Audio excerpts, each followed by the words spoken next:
Hi guys, this is another training video and you can see the background is very different. I'm inside a room of my house and today I will not train my basketball handle but bike.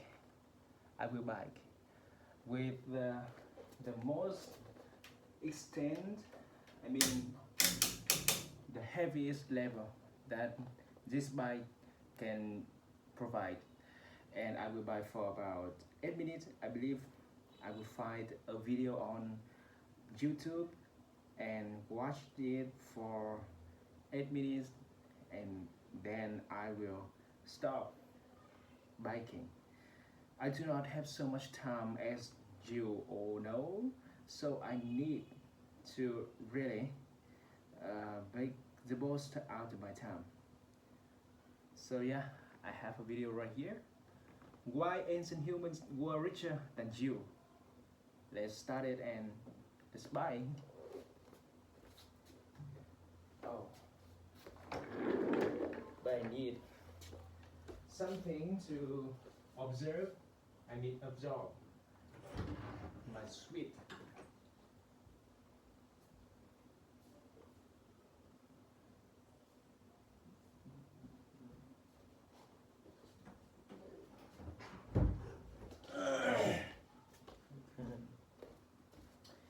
I told you it's very frustrated to train like this, but it's the best way for me to keep training, keep sweating a little bit.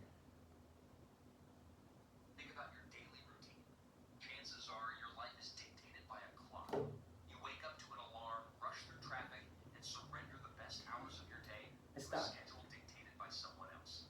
By the time you reach the end of your life, you will have handed over approximately 90,000 hours to your career. We consider this the baseline requirement for being a responsible adult. But if you zoom out and look at the vast expanse of human history, our obsession with the daily grind is a complete anomaly. For roughly 300,000 years, the very concept of employment, bosses, and salaries simply did not exist. If early humans were clocking in for a third of their waking lives, how exactly were they spending their days? The answer shatters the myth of the struggling caveman, revealing that our ancestors were actually incredibly wealthy in the one resource we never seem to have enough of: time. Pop culture has painted a grim picture of the Stone Age. We imagine our ancestors constantly on the brink of starvation, fighting off predators in a brutal, unending battle for survival. Anthropologists, however, have discovered a completely different reality. Back in 1963, a researcher named Richard Lee traveled to Botswana to observe the Chukwansi, a society that still practiced traditional foraging. When he meticulously logged their daily routines, the academic world was stunned. The adults in this community spent only about 17 hours a week securing enough food to survive. The rest of their week completely open. This wasn't a geographical fluke either. Whether scientists studied the Martu in the Australian outback or the Hadza in the Tanzanian savannah, the math always balanced out the same way. Survival only required about 15 to 20 hours of labor per week. The modern worker, 40 plus hours a week. The ancient forager, approximately 17 hours a week. If you're wondering how we can apply studies of modern foragers to ancient populations, the Earth provides the receipts. When bioarchaeologists analyze the bones of Paleolithic hunter-gatherers and compare them to the generations that adopted farming, the contrast is undeniable. The early agriculturalists who worked the fields from dawn to dusk suffered from stunted growth, devastating tooth decay from grain-heavy diets, and spinal arthritis from 2.5 minutes. labor. Our foraging ancestors, by comparison, were significantly taller, boasted excellent dental health, and showed far fewer signs of degenerative joint damage. Their skeletons proved they weren't working themselves to the bone. Furthermore, they left behind spectacular evidence of their boredom. In 1994, explorers stumbled into Francis Chauvet Cave, revealing incredible, dynamically shaded paintings of rhinos and lions crafted 30,000 years ago. In South Africa, researchers uncovered delicate seashell jewelry dating back 100,000 years, made by someone who walked an exhausting 40 kilometers just to gather the aesthetic materials. In Germany, a 40,000-year-old vulture bone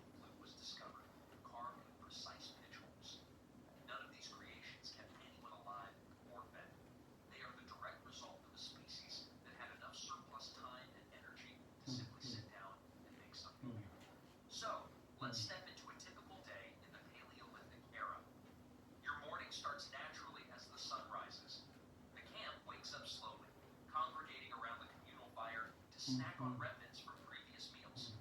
There is no frantic rush. The community simply chats and organically decides what needs to be done. If the larder is full, nobody leaves camp. Instead, you might spend the morning leisurely crafting tools or weaving. If the group decides to hunt, it isn't an adrenaline-fueled cinematic chase. Humans dominate through endurance. Utilizing a strategy called persistence hunting, our ancestors would track a target at a steady pace under the blazing sun. Because humans can cool off by sweating, a trait most preying animals lack. We simply kept moving until the animal collapsed from hyperthermia. Within a few hours, the meat was harvested, and the workday was officially over. The afternoon was dedicated to what anthropologist James Sussman labeled social time.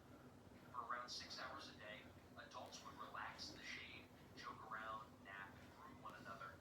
This wasn't laziness, it was vital insurance. Without police forces or legal contracts, your survival was entirely dependent on maintaining strong positive bonds with your neighbors. As daylight faded, human culture took center stage. Anthropologist Polly Wiesner, who recorded countless hours of indigenous campfire discussions, found a fascinating divide. Daytime chatter was largely logistical, planning routes and discussing resources. But at night, over 80% of the dialogue transformed into storytelling. The firelight was the birthplace of mythology, ancestral legends, and the shared beliefs that bind humanity together. Even their sleep was liberating. Before the era of glowing screens and artificial bulbs, humans slept in two distinct phases.